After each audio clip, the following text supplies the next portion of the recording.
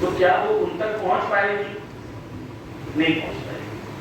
اگر تمہیں ان تک پہنچنا ہے، وہ 100 کی سپیڈ سے چلا رہے تھے تو تمہیں 150-200 کی سپیڈ پہ چلانا ہوگا۔ تمہیں علم کے میدان میں جہاد کے نام سے اگر وہ 4 گھنٹہ پڑھ رہے ہیں، تم 12 گھنٹہ پڑھو۔ کوئی جوان وہاں پر کھڑے ہوئے جوانوں کے ساتھ بیٹھے ہوئے، کیا ہو گیا اسکور، وراٹ کوہلی نے سینچری ماری کہ نہیں، ارے بھائی ہماری تو لکھنؤ کی ٹیم ہے، لکھنؤ واہ واہ، بمبئی ہار گئی، لکھنؤ جیت گئی، یہ ہو گیا۔ یہ منتظر ہوا کس چیز کا انتظار؟ الیکشن میں کون جیتے گا؟ 2 گھنٹہ بحث ہو رہی ہے، نہ تمہاری بحث کرنے سے کوئی جیتے گا نہ کوئی ہارے گا، اور دوسرا بھی جیت جائے گا تو وہ بھی ایسا ہی ہوگا، ابھی تھوڑا بہت فرق ہوگا۔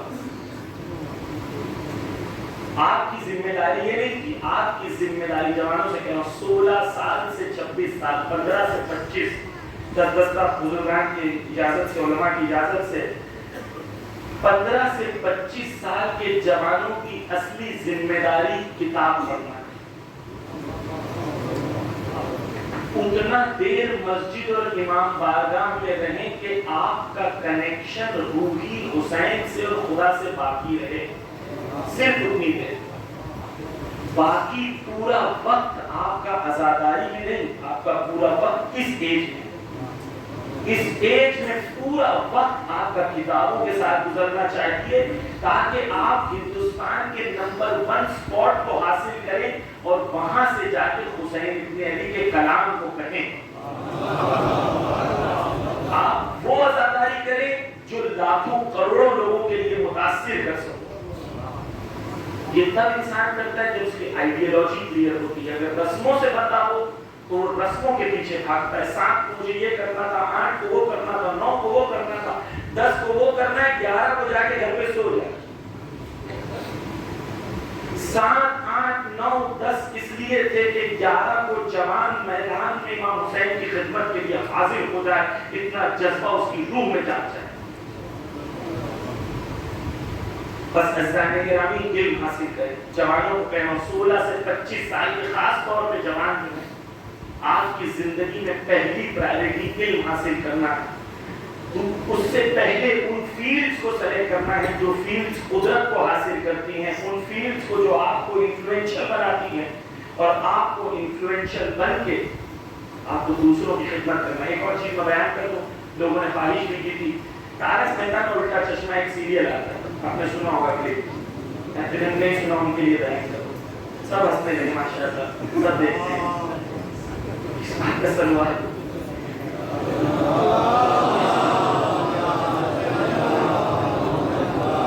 یہ سلوار کس بات کا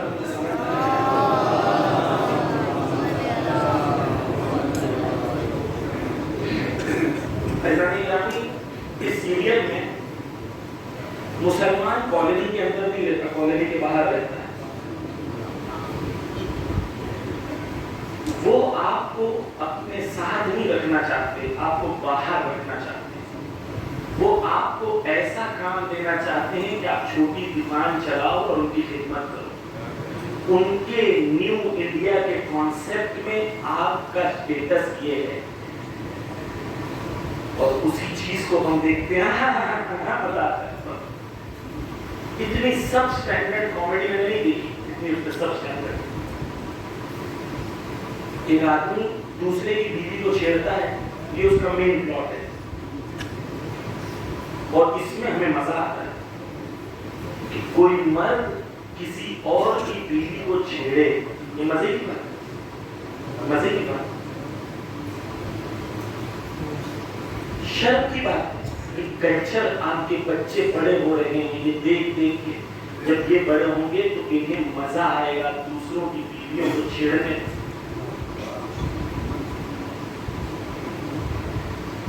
عزیزان گرامی، اس سیریل میں مسلمانوں کو باہر کیا گیا۔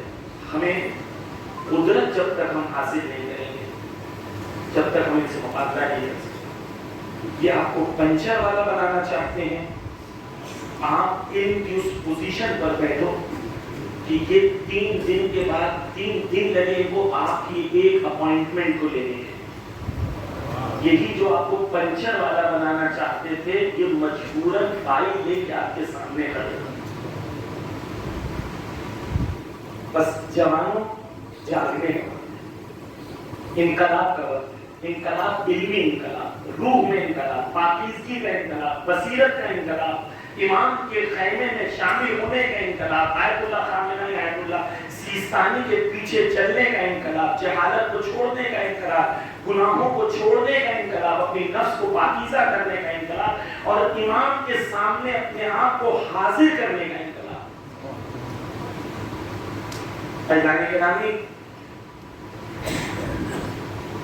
بس تیار کریں، ماحول بنائیں. بہنیں جو سن رہی ہیں، مائیں جو سن رہی ہیں، بچپن سے بچوں کو احساس دلائیں کہ وقت کا امام وہ مددگار ہے.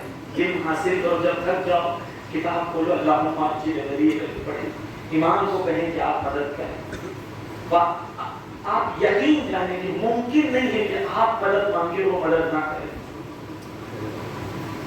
ممکن نہیں، کیونکہ آپ امام سے جتنی محبت کرتے ہیں اس سے زیادہ امام آپ سے محبت کرتے ہیں.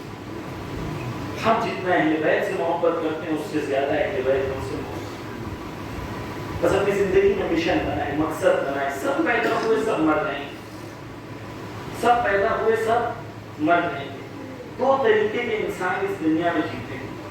ایک وہ جنہیں لگتا ہے کہ جتنا زیادہ جمع کر لیا اتنا کامیاب ہو گیا، ایکیومولیٹ جتنا کیا اتنا زیادہ کامیاب ہو گیا. کچھ لوگوں کو یہ لگتا ہے کہ جتنا زیادہ دنیا کو کنٹریبیوٹ کیا اتنا میں زیادہ کامیاب ہوں. ایکیومولیشن والے اور ہوتے ہیں، کنٹریبیوشن والے اور ہوتے ہیں. جوانوں کے اندر اسلام ایکیومولیشن کے مخالف نہیں ہے، لیکن ایکیومولیشن محض نہیں ہونا چاہیے، خدمت کے لیے ہونا چاہیے. اسلام گرامی بس اسلام گرامی اسی دین کامل، اسی دین جو وقت کے امام کے قیام کے لیے ہے، یہی دین وہی کربلا جو تا قیامت کا ظہور جو ہے انسانوں کی ہدایت کے لیے کافی ہے، اسی کربلا کے لیے ہدایت جو ہے قربانی آپ کے اسلام گرامی جو نزدیک آ گئے.